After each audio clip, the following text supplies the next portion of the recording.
Varicose veins కి సరైన చికిత్స కోసం సంప్రదించండి ఎవిస్ హాస్పిటల్.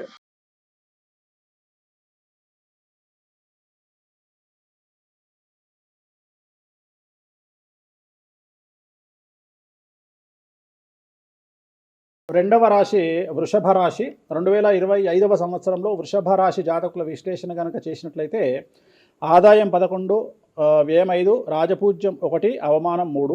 వీళ్లకు రాహు యొక్క ప్రభావం మరియు కేతు యొక్క ప్రభావము చాలా తీవ్రంగా ఉంటుంది. అలాగే శని సానుకూలత వల్ల చాలా వరకు అనుకూలంగా ఉండబోతుంది. ఈ సంవత్సరము ప్రతి విషయంలోనూ అనుకూలతలు, అన్ని రంగాల వారికి చేయు వృత్తి వ్యాపారాల యందు అనుకూలించును, లాభించును. అలాగే వ్యవహార జయము, బంధుమిత్ర సౌఖ్యము, కుటుంబంలో సంతోషాలు, శుభకార్యాలు మరియు ధైర్య సాహసాలు ఎక్కువగా ఉంటాయి. అలాగే వ్యాపారంలో విపరీత లాభాలు, ఉద్యోగంలో ప్రమోషన్లు, పోలీసు మరియు న్యాయవాదులకు ఈ సంవత్సరం విపరీతమైనటువంటి అనుకూలత ఫలితాలు ఉండే అవకాశాలు కనిపిస్తూ ఉన్నాయి. విద్యార్థులకు విదేశీ యానం, అలాగే విదేశాల్లో చదువుకునేటువంటి విద్యార్థులకు ఉద్యోగ అవకాశాలు, అలాగే విదేశాల్లో వ్యాపారం నిర్వహించేటువంటి వారికి ఇతర అవకాశాలు మరియు వ్యాపారంలో విపరీత లాభాలు ఏర్పడే అవకాశాలు ఖచ్చితంగా కనిపిస్తూ ఉన్నాయి.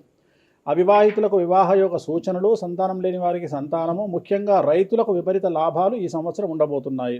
రైతులు, వృషభ రాశి రైతులైతే గనక ఎరుపు రంగు పంటలు, ధాన్యాలు ఎక్కువగా పండించడం ద్వారా విపరీతమైనటువంటి ఫలితాలను పొందవచ్చు. మనకు వచ్చేది 2025 ఆంగ్ల సంవత్సరాది. ఓకే, అంటే కొంతమంది విమర్శించారు 24 కదా, 24, 25 అదే 25 ఆంగ్ల సంవత్సరాది అంటే మనం ఇంగ్లీష్ క్యాలెండర్ అంటే 25లో వచ్చేది 25 ఆంగ్ల 25 కదా. జనవరి 1 25. జనరల్ గా మనము అంటే మరి మీరు ఉగాది నుండి ఎందుకు చెప్పట్లేదు అంటే చాలా మంది ఉగాది వరకు కూడా ఆగట్లేదు, జనవరి 1 కూడా ఆగట్లేదు, డిసెంబర్ నుండి నవంబర్ నుండి అడుగుతా ఉన్నారు అందరూ. ఓకే, ఇప్పుడు క్లయింటెల్ నన్ను అడిగేవాళ్ళు ఏంటంటే గురూజీ ఇప్పుడే చెప్పేసేయండి మాకు, మేము జాగ్రత్తలు తీసుకుంటామని చెప్పి అడుగుతా ఉన్నారు.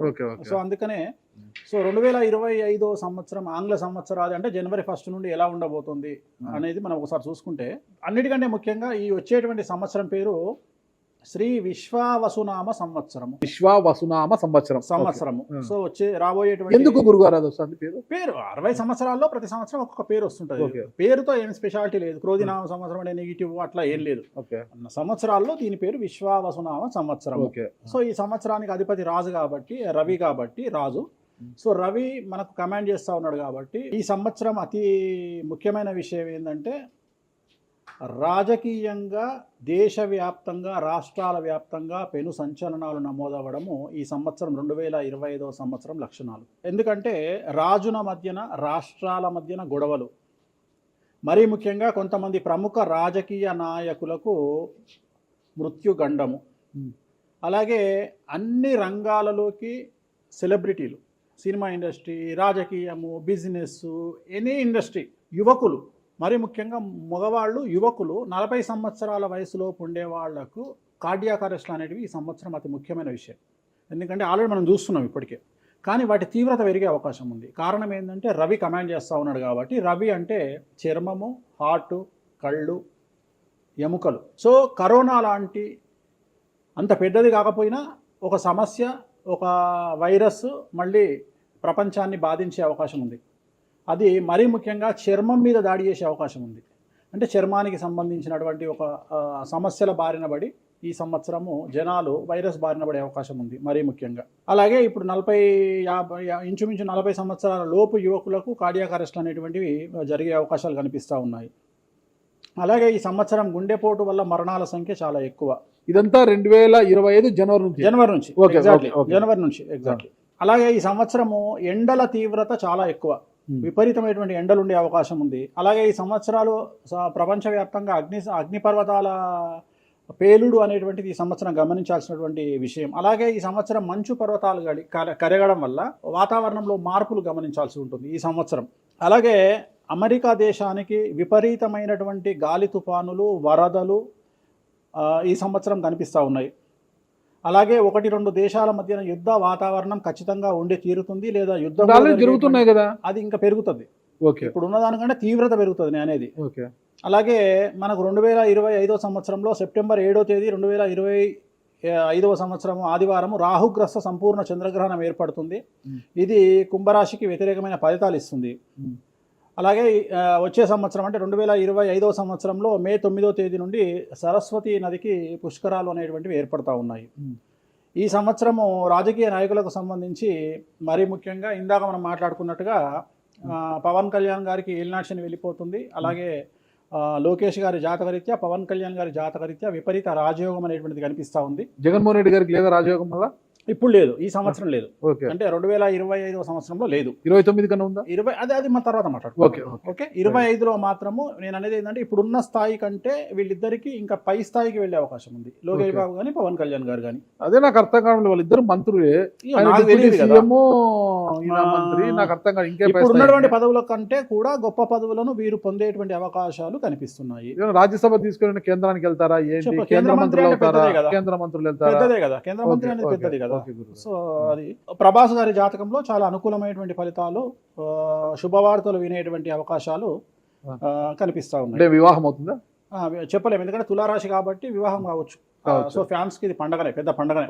ఓకే, సో ఇది ఓవరాల్ గా ఇంకా బేసిక్ డీటెయిల్స్. అట్లా ఎక్కువగా ఒక పూజ మాత్రం ఎక్కువగా చెప్పారు, చాలా మంది కూడా చెప్పారు. తిరునల్లార్ శనీశ్వర ఆలయం, శని ఎఫెక్ట్.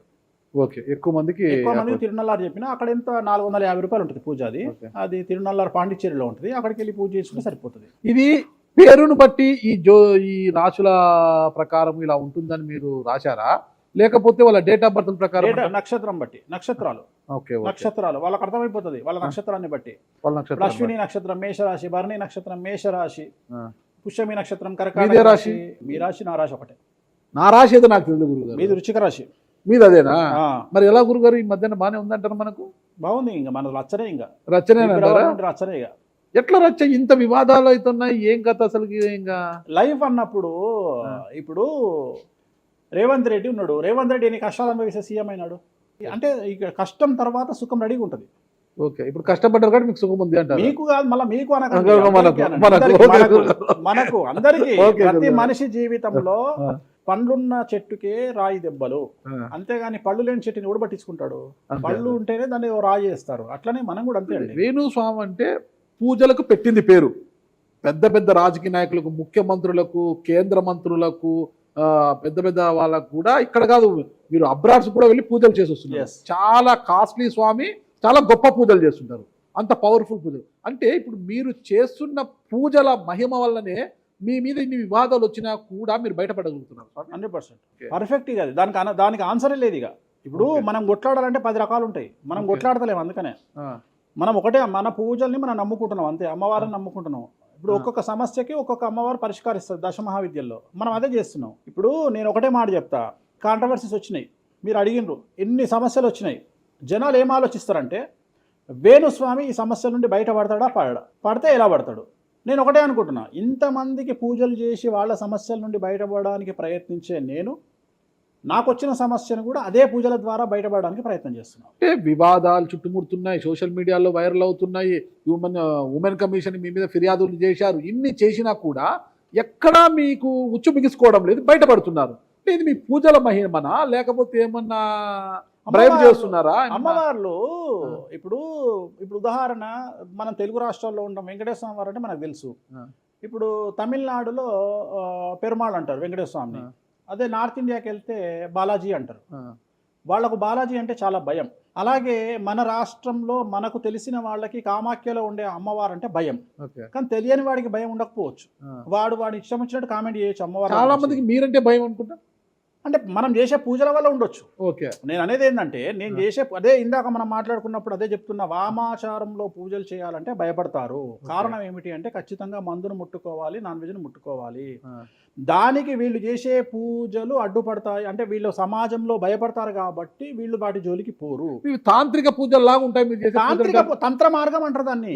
శ్రీకాళహస్తిలో కాదు శ్రీకాళహస్తిలో రావుకేతు పూజ చేయించుకున్నారు కదా, తాంత్రిక పూజలే అది. నిమ్మకాయ పెడితే తంత్రమే, గుర్తుపెట్టుకోండి. నిమ్మకాయ ఎక్కడ పెట్టినా తంత్రమే. మిమ్మల్ని కాపాడుతోంది మీరు చేస్తున్న పూజల మహిమే. అంతే అంతే అంతే, వాళ్ళే చూసుకుంటారు. నేను అనే పాయింట్ ఏంటంటే, నేను ఒకటే చెప్తున్నానండి, తప్పు చేస్తే నన్ను అమ్మవారు సర్వనాశనం చేస్తుంది. ఓకే, అమ్మవారిని విమర్శిస్తే వాళ్ళ సంగతి అమ్మవారు చూసుకుంటది. అంతేనా? అంతే. ఇక నాకు అవసరం, నేను కొట్లాడను చెయ్యను, నాకు అనవసరం, నాకు లొల్లే వద్దు. నాకు నేను దేవుళ్ళని నమ్ముకున్నా, నా పని అదే. నాకు హిమాచల్ ప్రదేశ్ కామాఖ్య కాకపోతే, బగాలముఖి కాకపోతే, తారాపీఠ పోతే, ఇప్పుడు మన తారాపీఠ పోయి వచ్చిన. చాలా మందికి తెలియదు, తారాపీఠ అని కలకత్తా నుండి 300 కిలోమీటర్లు ఉంటుంది. మీరు కావాలంటే గూగుల్ చేయొచ్చు. తారాపీఠ అని అమ్మవారు అండి. ప్రతిరోజు శ్మశానంలో ఉంటుంది అమ్మవారు, ఒరిజినల్ శ్మశానంలో ఉంటుంది. ప్రతిరోజు అమ్మవారికి ప్రసాదం అంటే డెడ్ బాడీ దహనం అయినాకనే అమ్మవారికి నైవేద్యం పెడతారు. అంత పెద్ద ప్రసిద్ధమైనటువంటి దేవాలయం. అమ్మవారు శివుడికి పాలిస్తూ ఉంటుంది. తారాపీఠ అంటారు దాన్ని. శ్మశానంలో ఉంటుంది.